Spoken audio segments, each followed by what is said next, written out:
A Christmas Carol in Prose, Being a Ghost Story of Christmas by Charles Dickens. The preface reads as follows.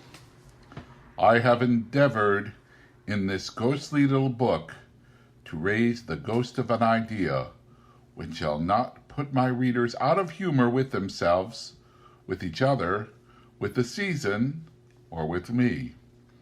May it haunt their houses pleasantly, and no one wish to lay it. Their faithful friend and servant, C.D. Once again, that was the preface, as submitted December 1843. Stave 1, Marley's Ghost. Marley was dead, to begin with. There is no doubt whatever about that. The register of his burial was signed by the clergyman, the clerk, the undertaker, and the chief mourner.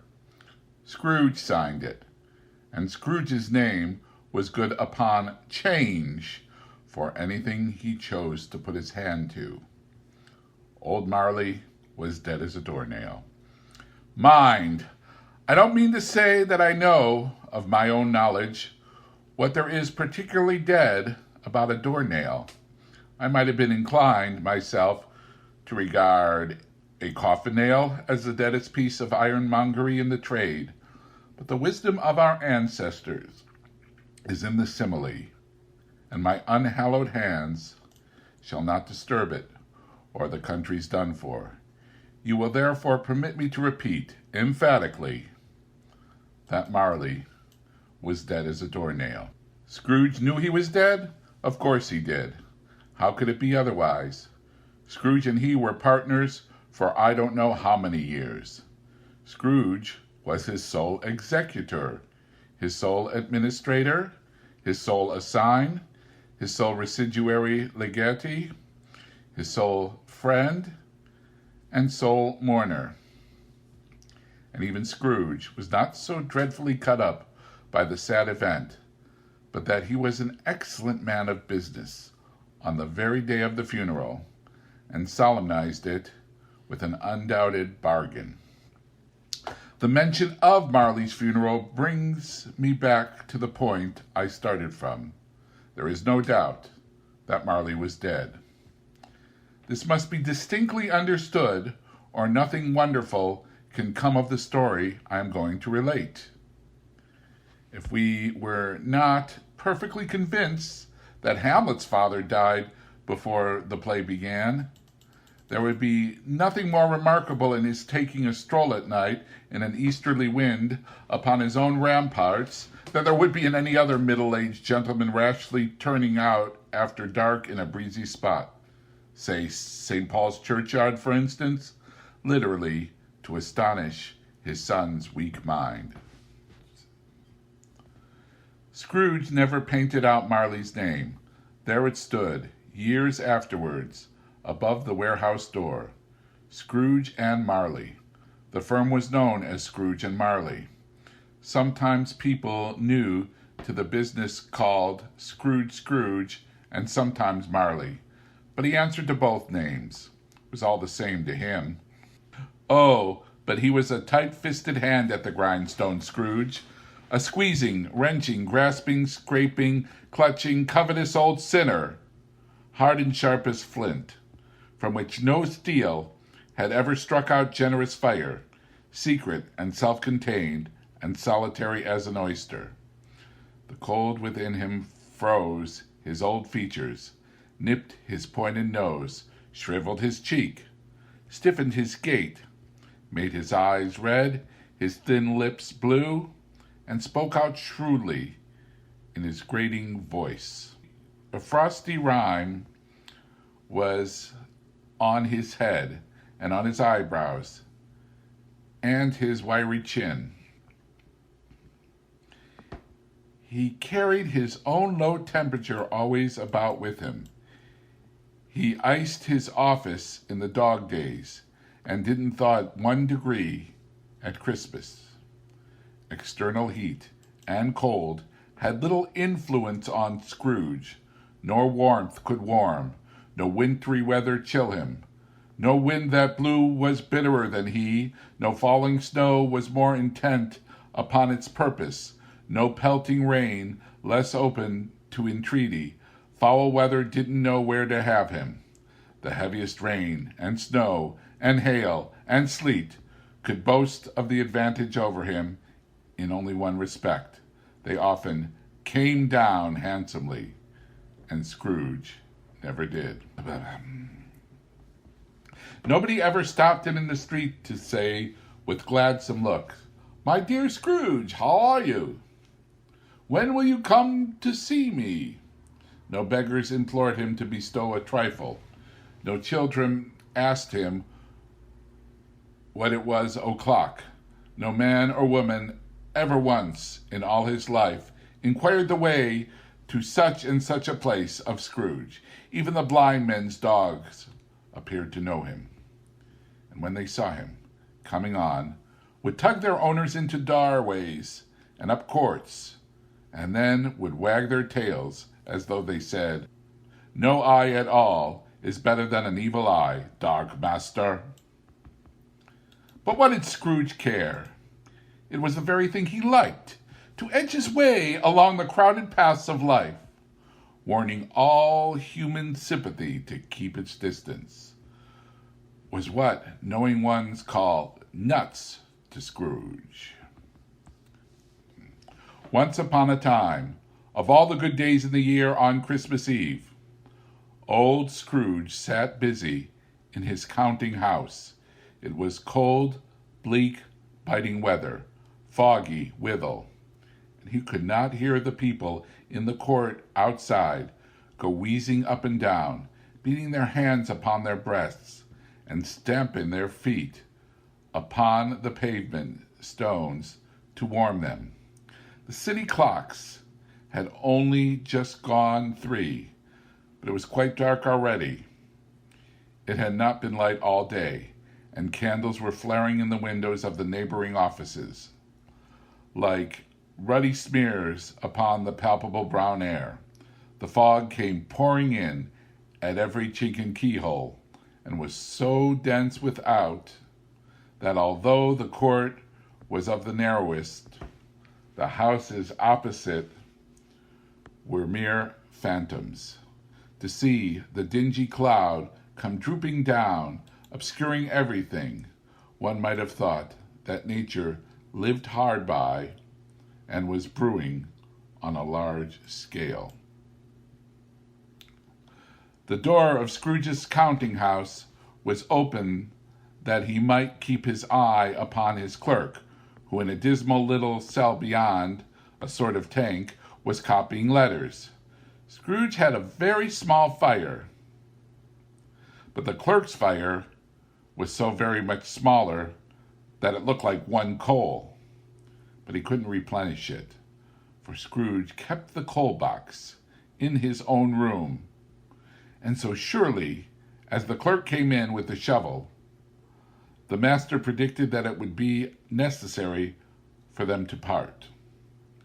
Wherefore, the clerk put on his white comforter and tried to warm himself at the candle, in which effort, not being a man of strong imagination, he failed. "A Merry Christmas, Uncle! God save you!" cried a cheerful voice. It was the voice of Scrooge's nephew, who came upon him so quickly that this was the first intimation he had of his approach. "Bah!" said Scrooge. "Humbug!" He had so heated himself with rapid walking in the fog and frost, this nephew of Scrooge's, that he was all in a glow. His face was ruddy and handsome, his eyes sparkled, and his breath smoked again. "Christmas a humbug, Uncle?" said Scrooge's nephew. "You don't mean that, I'm sure." "I do," said Scrooge. "Merry Christmas! What right have you to be merry? What reason have you to be merry? You're poor enough. Come then, returned the nephew gaily. What right have you to be dismal? What reason have you to be morose? You're rich enough. Scrooge, having no better answer ready on the spur of the moment, said, Bah! again, and followed it up with, Humbug. Don't be cross, uncle, said the nephew. What else can I be, returned the uncle, when I live in such a world of fools as this? Merry Christmas! Out upon Merry Christmas! What's Christmas time to you but a time for paying bills without money, a time for finding yourself a year older but not an hour richer, a time for balancing your books and having every item in 'em through a rounded dozen of months presented dead against you? If I could work my will, said Scrooge indignantly, every idiot who goes about with Merry Christmas on his lips should be boiled with his own pudding and buried with a stake of holly through his heart. He should. Uncle, pleaded the nephew. Nephew, returned the uncle sternly, keep Christmas in your own way, and let me keep it in mine. Keep it, repeated Scrooge's nephew, but you don't keep it. Leave me alone then, said Scrooge. Much good may it do you, much good it has ever done you. There are many things from which I might have derived good by which I have not profited, I dare say, returned the nephew. Christmas among the rest, but I am sure I have thought of Christmas time when it has come around, apart from the veneration due to its sacred name and origin, if anything belonging to it can be apart from that, as a good time, a kind, forgiving, charitable, pleasant time, the only time I know of, in the long calendar of the year, when men and women seem by one consent to open their shut-up hearts freely, and to think of people below them as if they really were fellow passengers to the grave, not another race of creatures bound on other journeys. And therefore, uncle, though it has never put a scrap of gold or silver in my pocket, I believe that it has done me good, and will do me good, and I say God bless it. The clerk in the tank involuntarily applauded. Becoming immediately sensible of the impropriety, he poked the fire and extinguished the last frail spark forever. Let me hear another sound from you, said Scrooge, and you'll keep your Christmas by losing your situation. You're quite a powerful speaker, sir, he added, turning to his nephew. I wonder you don't go into Parliament. Don't be angry, uncle. Come, dine with us tomorrow. Scrooge said that he would see him. Yes, indeed, he did. He went the whole length of the expression and said that he would see him in the extremity first. But why? Cried Scrooge's nephew. Why? Why did you get married? Said Scrooge. Because I fell in love. Because you fell in love, growled Scrooge, as if that were the only thing in the world more ridiculous than a Merry Christmas. Good afternoon. Nay, uncle, but you never came to see me before that happened. Why give it as a reason for not coming now? Good afternoon, said Scrooge. I want nothing from you. I ask nothing of you. Why cannot we be friends? Good afternoon, said Scrooge. I am sorry with all of my heart to find you so resolute. We have never had any quarrel to which I have been a party, but I have made the trial in homage to Christmas, and I'll keep my Christmas humor to the last. So a Merry Christmas, uncle. Good afternoon, said Scrooge, and a Happy New Year. Good afternoon, said Scrooge. His nephew left the room without an angry word notwithstanding. He stopped at the outer door to bestow the greetings of the season on the clerk, who, cold as he was warmer than Scrooge, for he returned them cordially. There's another fellow, muttered Scrooge, who overheard him, my clerk, with 15 shillings a week and a wife and family, talking about a Merry Christmas. I'll retire to Bedlam. This lunatic, in letting Scrooge's nephew out, had let two other people in. They were portly gentlemen, pleasant to behold, and now stood with their hats off in Scrooge's office. They had books and papers in their hands and bowed to him. "Scrooge at Marley's, I believe," said one of the gentlemen, referring to his list. "Have I the pleasure of addressing Mr. Scrooge or Mr. Marley?" "Mr. Marley's been dead these 7 years," Scrooge replied. "He died 7 years ago to this very night." "We have no doubt his liberality is well represented by his surviving partner," said the gentleman, presenting his credentials. It certainly was, for they had been two kindred spirits. At the ominous word liberality, Scrooge frowned and shook his head and handed the credentials back. "At this festive season of the year, Mr. Scrooge," said the gentleman, taking up a pen, "it is more than usually desirable that we should make some slight provision for the poor and destitute, who suffer greatly at the present time. Many thousands are in want of common necessaries. Hundreds of thousands are in want of common comforts, sir." "Are there no prisons?" asked Scrooge. "Plenty of prisons," said the gentleman, laying down the pen again. "And the union workhouses?" demanded Scrooge. "Are they still in operation?" "They are, still," returned the gentleman. "I wish I could say they were not." "The treadmill and the poor law are in full vigor, then?" said Scrooge. "Both very busy, sir."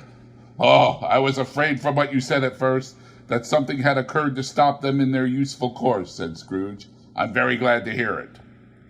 "Under the impression that they scarcely furnish Christian cheer of mind or body to the multitude," returned the gentleman. "A few of us are endeavoring to raise a fund to buy the poor some meat and drink and means of warmth. We chose this time because it is a time, of all others, when want is keenly felt and abundance rejoices. What shall I put you down for?" "Nothing," Scrooge replied. "You wish to be anonymous?" "I wish to be left alone," said Scrooge. "Since you ask me what I wish, gentlemen, that is my answer. I don't make merry myself at Christmas, and I can't afford to make idle people merry. I help to support the establishments I have mentioned. They cost enough, and those who are badly off must go there."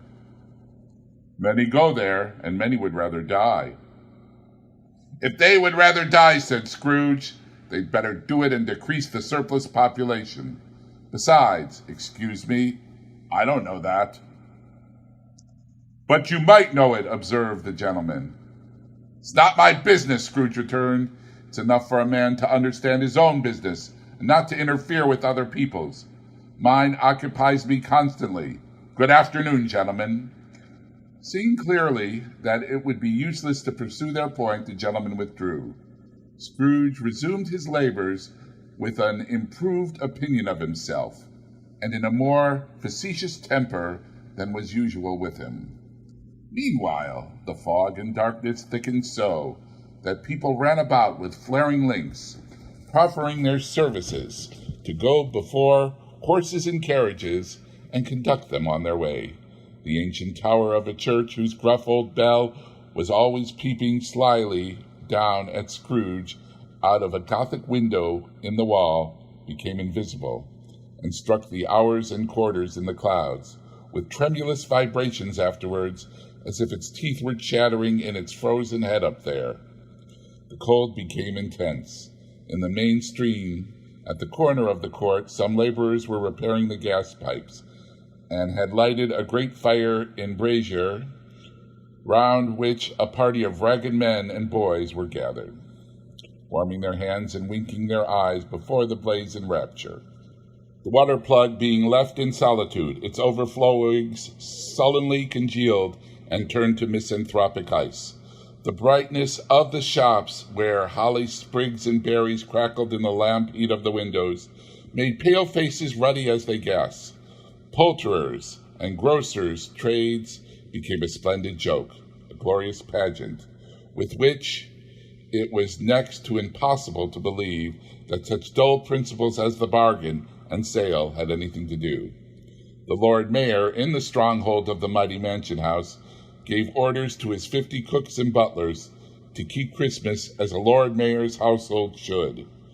and even the little tailor, whom he had fined 5 shillings on the previous Monday for being drunk and bloodthirsty in the street, stirred up 2 marrows pudding in his garret, while his lean wife and the baby sallied out to buy the beef. Foggier yet and colder, piercing, searching, biting cold. If the good St. Dunstan had but nipped the evil spirit's nose with a touch of such weather as that, instead of using his familiar weapons, then indeed he would have roared to lusty purpose.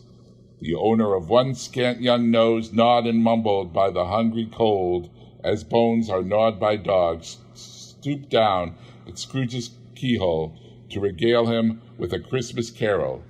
But the first sound of "God bless you, merry gentlemen, may nothing you dismay," Scrooge seized the ruler with such energy of action that the singer fled in terror, leaving the keyhole to the fog and even more congenial frost.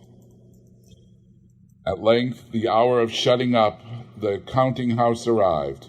With an ill will, Scrooge dismounted from his stool and tacitly admitted the fact to the expectant clerk in the tank, who instantly snuffed his candle out and put on his hat. "You'll want all day tomorrow, I suppose," said Scrooge. "If quite convenient, sir." "It's not convenient," said Scrooge. "It's not fair. If I was to stop half a crown for it, you'd think yourself ill-used. I'll be bound." The clerk smiled faintly. "And yet," said Scrooge, "you don't think me ill-used when I pay a day's wages for no work." The clerk observed that it was only once a year. "A poor excuse for picking a man's pocket every 25th of December," said Scrooge, buttoning his great coat to the chin. "But I suppose you must have the whole day. Be here all the earlier the next morning." The clerk promised he would in a twinkling, and the clerk, with the long ends of his white comforter dangling below his waist, for he boasted no great coat, went down a slide on Cornhill at the end of a lane of boys 20 times in honor of its being Christmas Eve, and then ran home to Camden Town as hard as he could pelt to play at Blind Man's Bluff. Scrooge took his melancholy dinner in his usual melancholy tavern, and having read all the newspapers and beguiled the rest of the evening with the banker's book, went home to bed. He lived in chambers which had belonged to his deceased partners. They were a gloomy suite of rooms in a lowering pile of building up a yard, where it had so little business to be that one could scarcely help fancying it must have run there when it was a young house, playing at hide-and-seek with other houses, and forgotten the way out again. It was old enough now, and dreary enough, for nobody lived in it but Scrooge, the other rooms being all let out as offices. The yard was so dark that even Scrooge, who knew its every stone, was fain to grope with his hands. The fog and frost so hung about the black old getaway of the house that it seemed as if the genius of the weather sat in mournful meditation on the threshold. Now, it is a fact that there was nothing at all particular about the knocker on the door except that it was very large. It is also a fact that Scrooge had seen it, night and morning, during his whole residence in that place. Also that Scrooge had as little of what is called fancy about him as any man in the city of London, even including, which is a bold word, the corporation, the aldermen, and the livery. Let it also be borne in mind that Scrooge had not bestowed one thought on Marley since his last mention of his 7 years dead partner that afternoon. And then let any man explain to me, if he can, how it happened that Scrooge, having his key in the lock of the door, saw the knocker without its undergoing any intermediate process of change. Not a knocker, but Marley's face. Marley's face. It was not an impenetrable shadow as the other objects in the yard were, but had a dismal light about it, like a bad lobster in a dark cellar. It was not angry or ferocious, but looked at Scrooge as Marley used to look, with ghostly spectacles turned up on its ghostly forehead. The hair was curiously stirred, as if by breath or hot air, and though the eyes were wide open, they were perfectly motionless. That and its livid color made it horrible, but its horror seemed to be in spite of the face and beyond its control, rather than a part of its own expression. As Scrooge looked fixedly at this phenomenon, it was a knocker again. To say that he was not startled, or that his blood was not conscious of the terrible sensation to which it had been a stranger from infancy, would be untrue. But he put his hand upon the key he had relinquished, turned it sturdily, walked in, and lighted the candle. He did pause with a moment's irresolution before he shut the door, and he did look cautiously beyond it first, as if he half expected to be terrified with the sight of Marley's pigtails sticking out into the hall. There was nothing on the back of the door except the screws and nuts that held the knocker on. So he said, "Pooh, pooh," and closed it with a bang. The sound resounded through the house like thunder. Every room above and every cask in the wine merchant's cellar below appeared to have a separate peal of echoes of its own.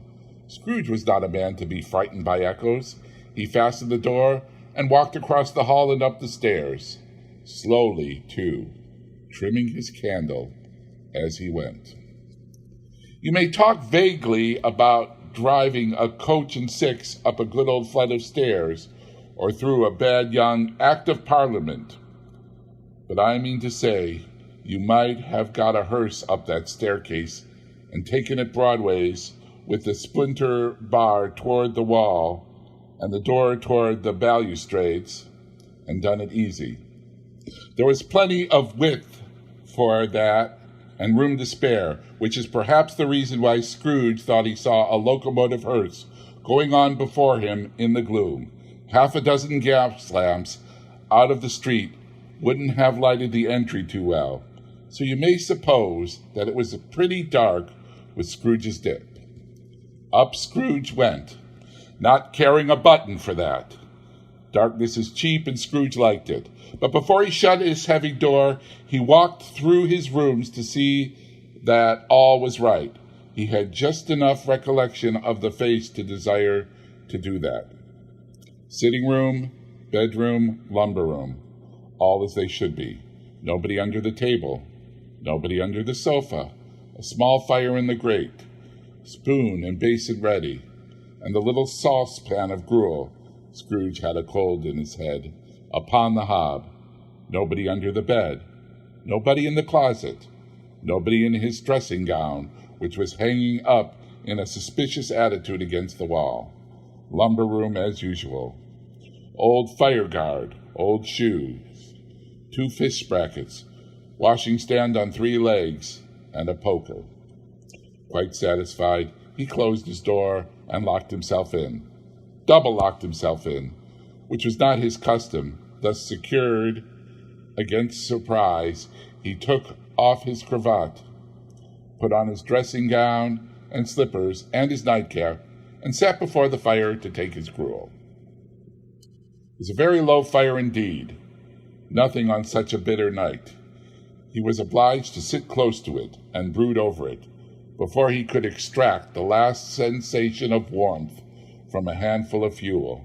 The fireplace was an old one, built by some Dutch merchant long ago, and paved all round with quaint Dutch tiles, designed to illustrate the scriptures.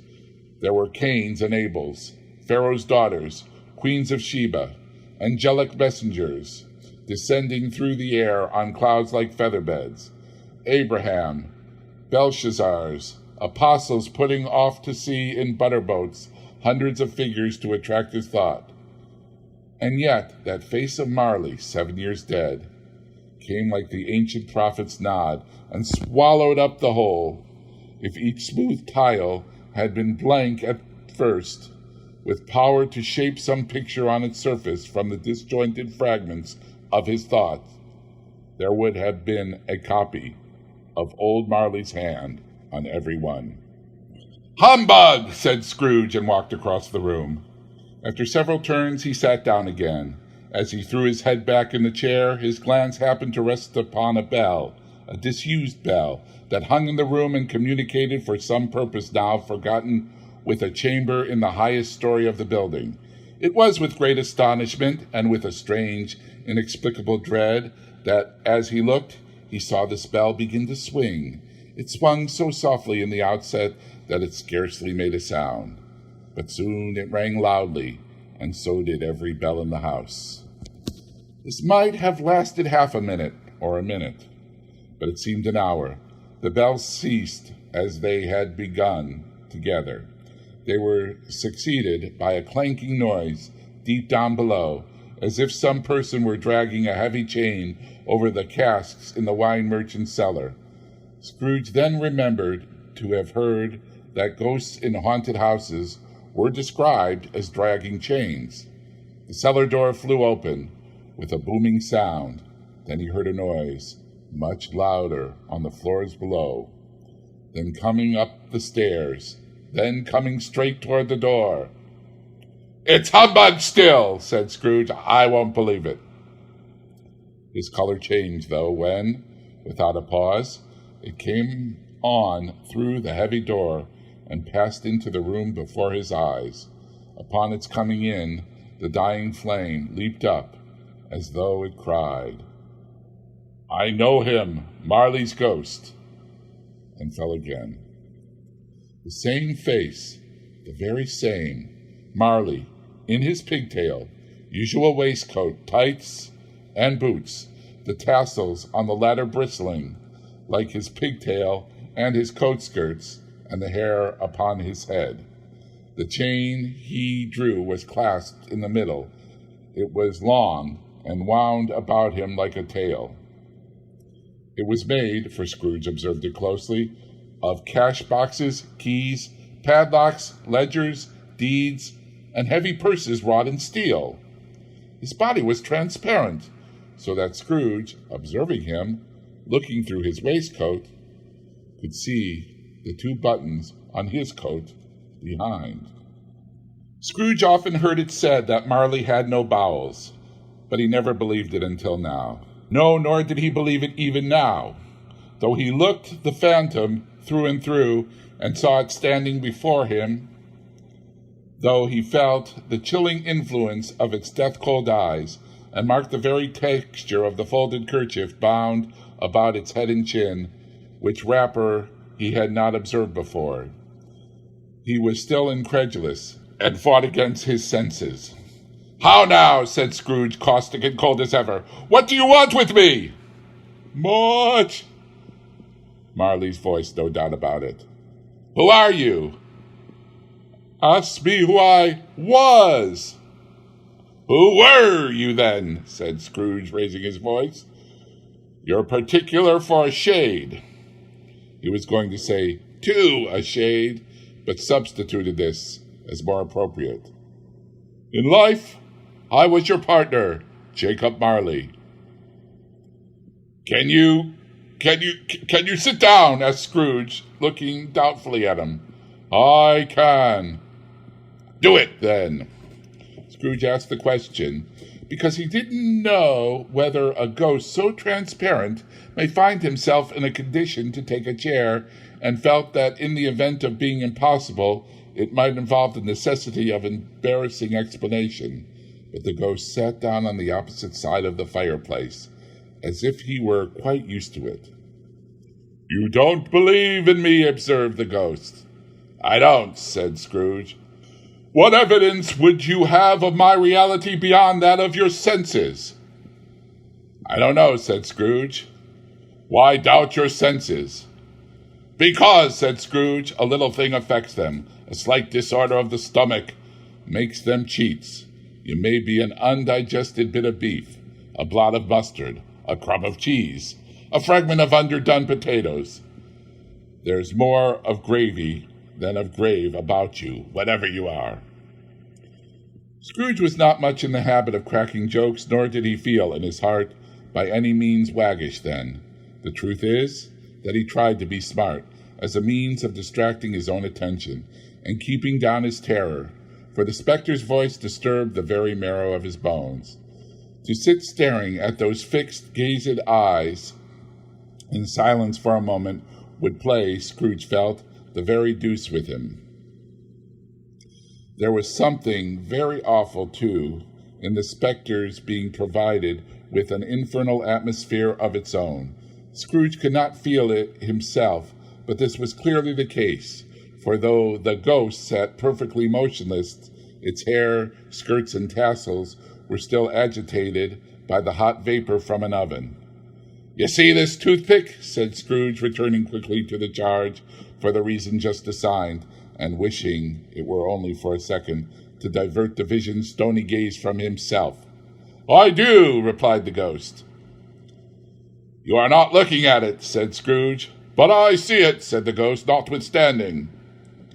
"Well," said Scrooge, "I have but to swallow this, and be for the rest of my days persecuted by a legion of goblins, all of my own creation.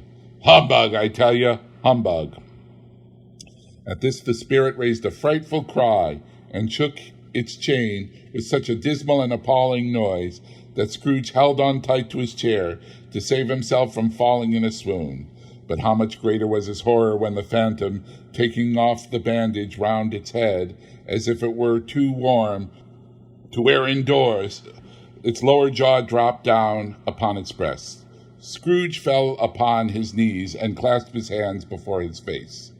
"Mercy," he said, "dreadful apparition, why do you trouble me?" "Man of the worldly mind," replied the ghost, "do you believe in me or not?" "I do," said Scrooge, "I must. But why do spirits walk the earth, and why do they come to me?" "It is required of every man," the ghost returned, "that the spirit within him should walk abroad among his fellow men, and travel far and wide, and if that spirit goes not forth in life, it is condemned to do so after death. It is doomed to wander through the world, oh, woe is me, and witness what it cannot share, but might have shared on earth, and turn to happiness." Again the spectre raised a cry and shook its chain and wrung its shadowy hands. "You are fettered," said Scrooge, trembling. "Tell me why." "I wear the chain I forged in life," replied the ghost. "I made it link by link and yard by yard. I girded it on my own free will, and my own free will I wore it. Is its pattern strange to you?" Scrooge trembled more and more. "Or would you know," pursued the ghost, "the weight and length of the strong coil you bear yourself? It was full as heavy and as long as this 7 Christmas Eves ago. You have labored on it since. It is a ponderous chain." Scrooge glanced about him on the floor in the expectation of finding himself surrounded by some 50 or 60 fathoms of iron cable, but he could see nothing.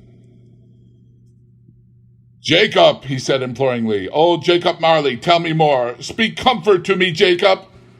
"I have none to give," the ghost replied. "It comes from other regions, Ebenezer Scrooge, and is conveyed by other ministers to other kinds of men, nor can I tell you what I would. A very little more is all permitted to me. I cannot rest, I cannot stay, I cannot linger anywhere. My spirit never walked beyond our counting house. Mark me! In life my spirit never roved beyond the narrow limits of our money-changing hole, and weary journeys lie before me." It was a habit with Scrooge, whenever he became thoughtful, to put his hands in his breeches pockets. Pondering on what the ghost had said, he did so now, but without lifting up his eyes or getting off his knees. "You must have been very slow about it, Jacob," Scrooge observed in a businesslike manner, though with humility and deference. "Slow," the ghost repeated. 7 years dead," mused Scrooge, "and traveling all the time." "The whole time," said the ghost. "No rest, no peace, incessant torture of remorse." "You travel fast," said Scrooge. "On the wings of the wind," replied the ghost. "You might have got over a great quantity of ground in 7 years," said Scrooge. The ghost, on hearing this, set up another cry and clanked its chains so hideously in the dead silence of the night that the ward would have been justified in indicting it for a nuisance. "Oh, captive, bound in double iron," cried the phantom, "not to know that ages of incessant labor by immortal creatures, for this earth must pass into eternity before the good of which it is susceptible is all developed. Not to know that any Christian spirit working kindly in its little sphere, whatever it may be, will find its mortal life short for vast means of usefulness. Not to know that no space of regret can make amends for one life's opportunity misused. Yet such was I. Oh, such was I." "But you were always a good man of business, Jacob," faltered Scrooge, who now began to apply this to himself. "Business!" cried the ghost, wringing in its hands again. "Mankind was my business. The common welfare was my business. Charity, mercy, forbearance, and benevolence were all my business. The dealings of my trade were but a drop of water in the comprehensive ocean of my business." It held up its chain at arm's length, as if that were the cause of all its unavailing grief, and flung it heavily upon the ground again. "At this time of the rolling year," the spectre said, "I suffer most. Why did I walk through crowds of fellow beings with my eyes turned down, and never raise them to that blessed star which led the wise men to a poor abode? Were there no poor homes to which its light would have conducted me?" Scrooge was very much dismayed to hear the spectre going on at this rate, and began to quake exceedingly. "Hear me," cried the ghost. "My time is nearly gone." "I will," said Scrooge, "but don't be hard upon me. Don't be flowery, Jacob, pray." "How is it that I appear before you in a shape that you can see? I may not tell. I have sat invisible beside you many and many a day." It was not an agreeable idea. Scrooge shivered, and wiped the perspiration from his brow. "That is no light part of my penance," pursued the ghost. "I am here tonight to warn you that you have yet a chance of hope of escaping my fate. A chance of hope of my procuring Ebenezer." "You were always a good friend to me," said Scrooge. "Thank ye." "You will be haunted," resumed the ghost, "by 3 spirits. Scrooge's countenance fell almost as low as the ghost's had done. "Is that the chance and hope you mentioned, Jacob?" he demanded in a faltering voice. "It is." I think I'd rather not," said Scrooge. "Without their visit," said the ghost, "you cannot hope to shun the path I tread. Expect the first to-morrow, when the bell tolls 1. "Couldn't I take them all at once and have it over, Jacob?" hinted Scrooge. "Expect the second on the next night, at the same hour, the third upon the next night, when the last stroke of 12 has ceased to vibrate. Look to see me no more, and look that, for your own sake, you remember what has passed between us." When it had said these words, the spectre took its wrapper from the table and bound it round its head as before. Scrooge knew this by the smart sound its teeth made when the jaws were brought together by the bandage. He ventured to raise his eyes again, and found his supernatural visitor comforting him with an erect attitude, with its chain wound over and about its arm. The apparition walked backward from him, and at every step it took, the window raised itself a little, so that when the spectre reached it, it was wide open. It beckoned Scrooge to approach, which he did. When they were within 2 paces of each other, Marley's ghost held up its hand, warning him to come no nearer. Scrooge stopped. Not so much in obedience as in surprise and fear, for on the raising of the hand, he became sensible of confused noises in the air, incoherent sounds of lamentation and regret, wailings inexpressibly sorrowful and self-accusatory. The spectre, after listening for a moment, joined in the mournful dirge and floated upon the bleak, dark night. Scrooge followed to the window, desperate in his curiosity. He looked out. The air was filled with phantoms, wandering hither and thither in restless haste, and moaning as they went. Every one of them wore chains, like Marley's ghost. Some few, they might be guilty governments, were linked together. None were free. Many had been personally known to Scrooge in their lives. He had been quite familiar with one old ghost, in a white waistcoat, with a monstrous iron safe attached to its ankle, who cried piteously at being unable to assist a wretched woman with an infant, whom it saw below upon a doorstep. The misery with them all was, clearly, that they sought to interfere for good in human matters, and had lost the power forever. Whether these creatures faded into the mist, or mist enshrouded them, he could not tell. But they and their spirit voices faded together, and the night became as it had been when he walked home. Scrooge closed the window and examined the door by which the ghost had entered. It was double-locked, as he locked it with his own hands, and the bolts were undisturbed. He tried to say "humbug," but stopped at the first syllable, and being from the emotion he had undergone, or the fatigues of the day, or his glimpse of the invisible world, or the dull conversation of the ghost, or the lateness of the hour, much in need of repose, went straight to bed, without undressing, and fell asleep upon the instant.